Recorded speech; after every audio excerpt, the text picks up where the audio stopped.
Harry Potter and the Cursed Child is Broadway's most successful non-musical play and still crushing records at the Lyric Theater. And Cara Ricketts plays Hermione.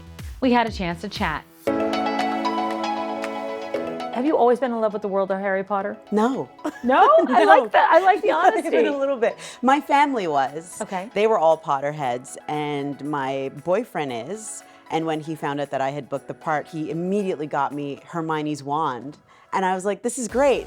I don't know what it is. Like, there's a lot of learning about the wizarding world, which I love because I'm learning it from the people around me, as opposed to usually if I were to do Shakespeare or something, you're reading the resource materials and you're trying to learn the thing. But here people will whisper things that are super important to them and what it means for them, and then trying to situate that in the world of it. So that's been the nice part of joining the company. Well, you're on a learning curve along the way, and seeing what ebbs and flows of the audience too, because this is an audience that, there's generations now that have grown up with it, moms, kids, and so that's kind of neat to see, and then who they relate to, right? Absolutely. As a character. Absolutely. What I love about the show is I went to see the show in order to learn about the wizarding world, and I was able to keep up with the story because it's so universal. It's about a father and his relationship with his son, a son's relationship with his father in the world being so incredibly famous as Harry Potter. But it was also so much fun to sit with an audience and have people applaud when certain characters show up. And then I'd have to whisper to my boyfriend, who is that? So it's nice to feel almost familial. There's something really cool about a modern classic, which is what this play is, that so many people celebrate it, and they celebrate storytelling, and that's so special. And especially, it came from a book, it wasn't it was a movie, yes, but it came from a book. And I think there's something special with that nowadays when we're moving so quickly, that people sat down and they imagined it first, and maybe that's where that depth of character. And it was also around the time where we were having conversations about how relevant reading was. Mm-hmm. We were really worried about how image-based we were becoming. Instagram was just taking off, a lot of social media was taking off, and the attention span just seems to be getting shorter and shorter. So to have people fall in love with written word and use their imaginations was spectacular. It's the wizarding world. It's the fact that you can read the book, you can go see the play,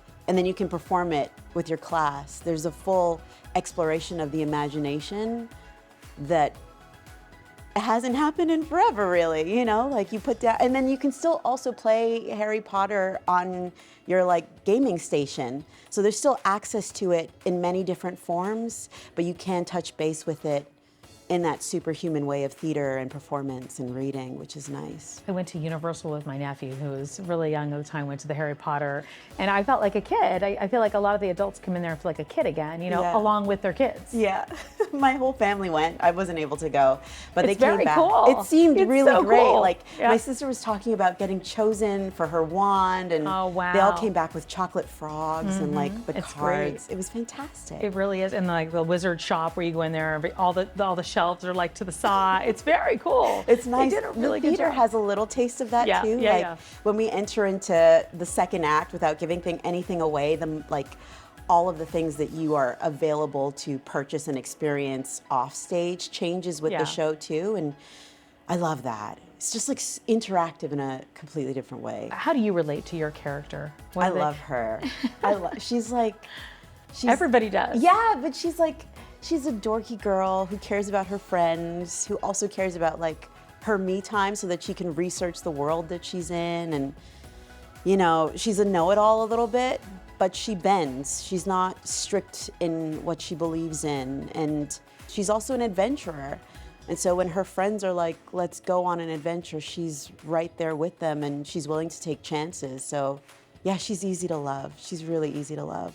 Have you talked to other Hermiones about the role? Did you watch the movies? Did you have to read the book, or did you just talk to your family and boyfriend? I read about up to the third book. Okay. I'm still making my way through Okay. the books. I've spoken to one Hermione, but I'd like to speak to a few of the other ones. And then there's also 2 swings on the show who are going through it, our journey on the show. I can't help but liken it to playing one of Shakespeare's classical heroines, or even Hedda Gabler, and it's really cool to check in with other actresses and ask them what they thought about like how do they come to the piece and what they choose to do with it. So it feels bigger than just a regular show in that way, which is really nice. Is it called the timetable that you turn back? Time turner. Yeah. What would you do if you could really experience a time turner?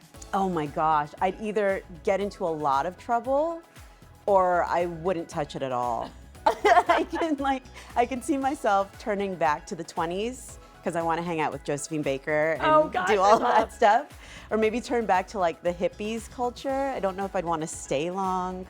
Like there's a lot of things. I would turn back to ancient Egypt just to see what that was like, or turn back to like when Nikola Tesla was around and see if I could get his attention.